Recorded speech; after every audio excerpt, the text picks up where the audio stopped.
Hatred. Receiver number 1.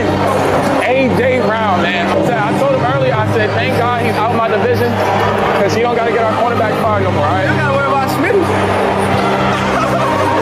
I'm bitch step by drip when I walk. I'm bringing pressure around when I walk. I kick the bitch out of G, told her walk. Yeah, I jump on these beats and I walk. Slide, keep on sliding, walk. RJ, keep on down, walk. Spin around, walk. Step down, walk. Hellcat came with a sauce. Switch out on me, must be lost. KTB Kodak. What's poppin', y'all? It's your boy Zayho Facts, and this is Talking Sporty. And I am back. I hope y'all had a good weekend. I'm just back here to talk to y'all about something exciting that's been on my mind as I've been kind of circling through the X waves, you know what I mean, seeing what's going on with the birds. And a couple things that I've noticed. First and foremost, Christian Gonzalez had like a charity basketball game, and AJ Brown and Devontae Smith were both in attendance. No bad blood. They were actually seen talking to each other, cooling it. There was even a funny clip with the streamer Janky Rondo, shout out to Janky Rondo, where he's talking to AJ and he's telling him, like, I'm so glad you're out of my division.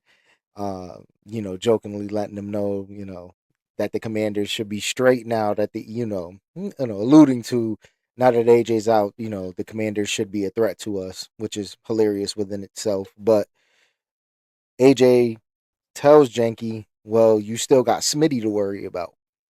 And then there's another clip where he he asks, him who's going to guard Smitty.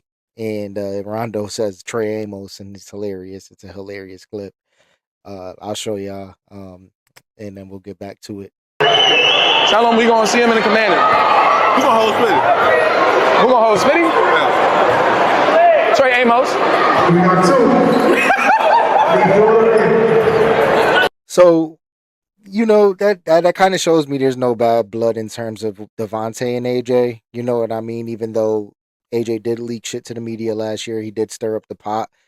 I don't think Smitty really took it too personal. They was able to joke around or whatever.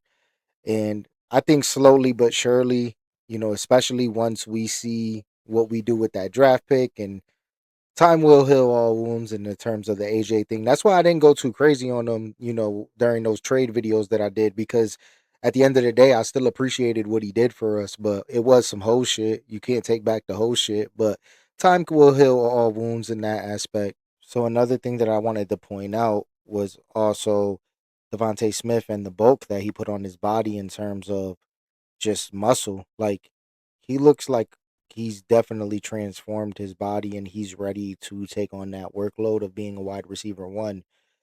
And I think he's taking it very, very seriously. And like I said to y'all, 1,500 yards, 9 to 12 touchdowns. That's kind of my window for him. People forget that he's a Heisman Trophy winner, that he, coming out of high school where there were way more touted names coming out, he was kind of overlooked. He ended up outperforming a lot of those guys, even though those guys are his peers in the NFL today, such as Jamar Chase, the Jettas of the world, the Henry Ruggs of the world, the Judys of the world that he played with. But at the same time, I think of the skill set, he's at that level. He just never got the opportunities. Last thing before I go that I wanted to talk about was the reception from the players in terms of Sean Mannion's offense and what the expectations are. Jordan Mailata did a interview where he said, quote, he's an evil genius. Some of the things that Mannion is doing in practice, like misdirections, shifts off motions, and how it's making our defense sweat in practice is really cool, because our defense is one of the most disciplined in terms of line of scrimmage. And to see that Mannion is,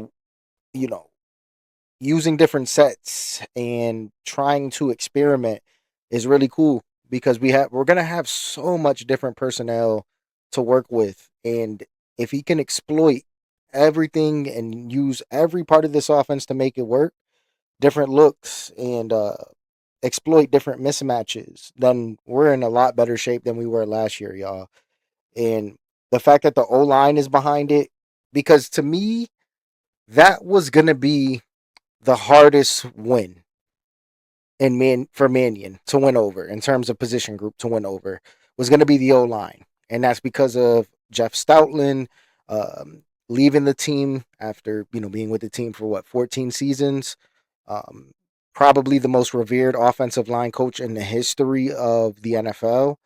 And it was a difference in philosophy and a difference in blocking. And it's a new adjustment for a lot of the guys that have been in the O-line room since the beginning of their careers, essentially, because a lot of them I don't think any of them have ever played for a different NFL team.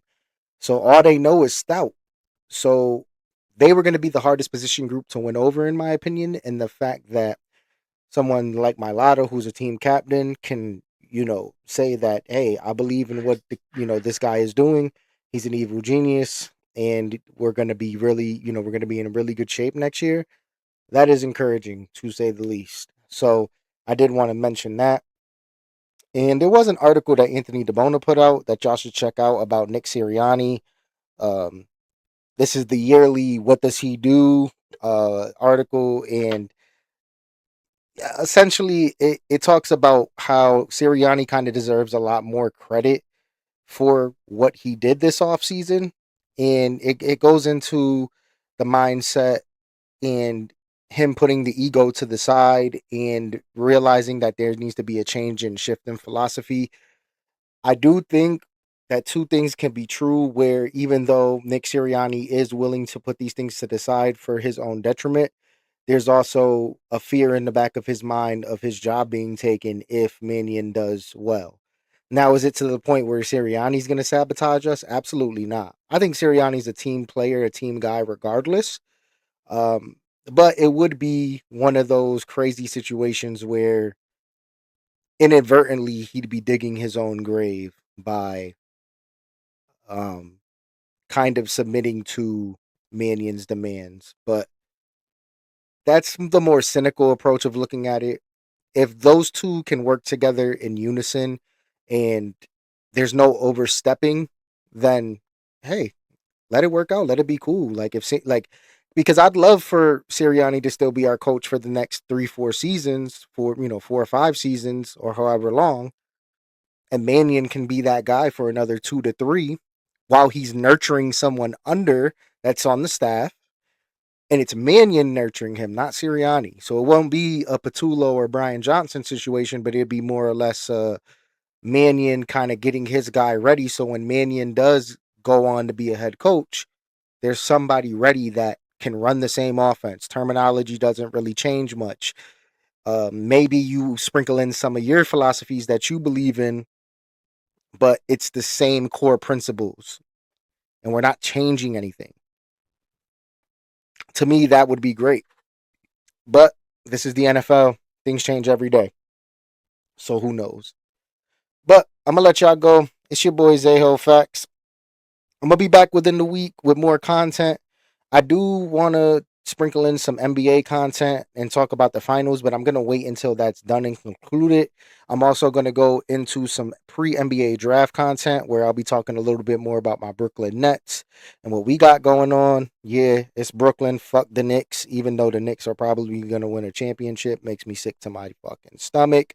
But hey, it is what it is, man. But I will be back, y'all. It's Talking Sporty. It's your boy Zaho Facts. Stop the motherfucking pack. Yo. Shall I begin? Pussy niggas get served. Another bridge to burn. Either live or you learn. Digits get earned. Off the head top, it ain't perm. Never been the type to curl like Big Worm. Catch a fade over your shoulder. Try to test my release. You get deceased. Smoke like the kush overseas from Middle East. No beast. I ain't touched that shit since 12 or 13. Ducking 12 from lurking while we scaling murk things. Kinda clock my life and still laughing most of the timeline. Try to come between me and Fetty, a fine line.